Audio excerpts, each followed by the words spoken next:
Hey, so I'm in the process of moving, which means you get a slightly scruffier rustle than usual. I want to talk about effects lights today, and particularly derbies, which are a flavor of effects light. Moving heads, like giant arrays of moving heads, are kind of what you see in every single big light show nowadays. But I think for smaller clubs or home stuff, you're maybe better off starting with effects lights and washes and stuff as a foundation, but the cost to benefit for effects lights is maybe better at home than big moving heads. Effects lights are how I would broadly categorize a lot of the super clever ideas people have come up with over the years to put a bunch of moving beams of light in the air. And usually it's one or more sources of light plus either some mirror or lens arrangement to break that light source up into a bunch of beams and then some way to move those around. I'm going to focus on what are usually called derby effects because they're generally the cheapest. You might spend $100 or so for a derby fixture. There are bigger and better effects lights, but if you're spending $300 or so a piece on those, for two of those is $600. For $600, you can buy half a dozen derbies and scatter them around the room, and that gives you a bunch of options for chasing back and forth or alternating or having different colors kind of moving around. You get a lot of options out of half a dozen fixtures. Derby is built using a rotating arm with a couple, two little LED sources, one on each end of that arm. And then it's behind a bunch of lenses that catch those lights and break them up into beams. Most of the time, the arm just kind of rotates back and forth like a little washing machine motion. There are fixtures that will do a full rotation, but that's mechanically a lot more complicated, which gets more expensive and, in at least one case, hazardous. Of the current models of derbies, I've owned some Chauvet Quintas and AGJ mini deckers. I currently own a pair of Color Key Odins and a pair of ADJ mini decker lasers, LZR. The LZR model is discontinued. It's roughly the same as a mini decker, but adds a laser and loses a bunch of control. I think the non-LZR version is a lot better. So here's the problem with the mini decker LZR, which is shared by a bunch of other cheaper fixtures like the Chauvet Mini Quinta. DMX lighting control works with channels that each have a value from 0 to 255. I prefer fixtures that give you independent control of the red, green, blue, white, whatever values. So the red channel is like 0, no red, 255, lots of red. Green channel, 0, no green, 255, lots of green. Some lights, instead of letting you control those values independently, give you just a single channel with a virtual color wheel on it. So here's the manual for the Chauvet Mini Quinta. The light source is a pair of RGBW LEDs. 0 to 5 is black. 6 to 20 is both red elements on at 100%. 21 to 35 is both green elements on 100%. 36 to 50 blue. 51 to 65 white. Then 66 to 80 is the red and the green elements both on at 100%. 81 to 95, red and blue, 96 to 110, red and white, 111 to 125, green and blue, etc. There's no way to mix your own colors. You can't do something like leave red all the way up, but bounce white up to 50% on every other beat. You can't have any kind of gradual transitions. So the Color Key Odin does have that individual channel control, and here's what it looks like. If you tried doing that with a fixture that just has a virtual color wheel, you get just an abrupt transition from all red to all red and all white. The Mini Decker non-LZR version does it the way I prefer.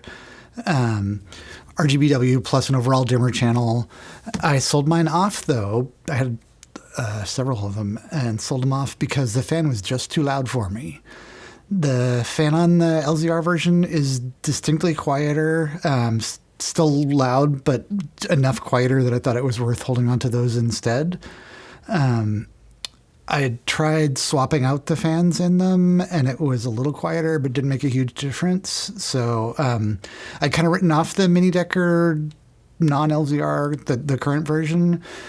But pretty recently I came across a video by a guy calling them like most underrated DJ light ever. And I went to watch the video and leave a comment about, yeah, except for that stupid fan. But then I saw he'd swapped out the fan himself with one that was much quieter than the fans that I'd used. And in his videos, it sounded amazing. So I tried that with my non-LZR versions, and the difference is night and day. So if you are willing to do a little bit of soldering, I can wholeheartedly recommend the ADJ Mini Decker non-LZR versions. If you're not willing to do soldering, they're just so loud. Color Key Odin, for comparison, does give you RGB control, but they're still about as loud as the LZR version of the Mini Decker, which is a little quieter than the non-LZR version. But the fan is less easily accessible to swap out.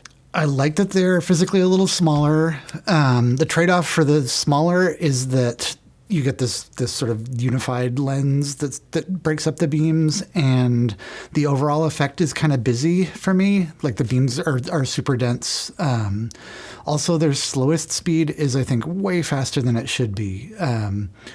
This is the slowest speed you can run the Color Key Odins at, and this is the slowest speed of the Mini Decker LZR, which is the same low speed as the Mini Decker non-LZR. I really like Color Key in general, but I'm in the process of retiring these lights. The near silent Mini Decker LZRs are more useful to me at the moment. So the big thing looking at that list from earlier is, what about the Kinta HP? It's like a little more expensive, but instead of like one RGBW light source on each end of the little moving thingy, you've got one RGBW and one cyan, yellow, magenta, orange, I want to say. And you've got independent channel control for all 8 of those colors. And it's got continuous rotation, like it can do all the way around instead of the washing machine thing. So sounds great, but I had 3 out of 5 of them catch fire in the same identical way in the first month or so that I owned them. Each time I'd be programming the lights, everything would suddenly look really cool because there was a bunch of smoke in the air, and then the burning plastic smell would hit me and I'd go unplug it. So when I looked inside the units doing that, I'd see a little sort of yellow-orange arc happening and hear kind of a grinding sound. All 3 fixtures failed that same way. All of them, once they had done that, that's all they'd do once I applied power to them. I will say B&H was really good about letting me return all 5 of those lights, but I'd have to strongly disrecommend them. I've had good luck with Chauvet in general, reliability-wise, but absolutely not the Kinta HPs. So if you're good doing a little bit of soldering, the ADJ Mini Decker I can solidly recommend. Otherwise, I do have one alternative to Derby fixtures that I'm especially in love with at the moment, so I'm going to recommend it.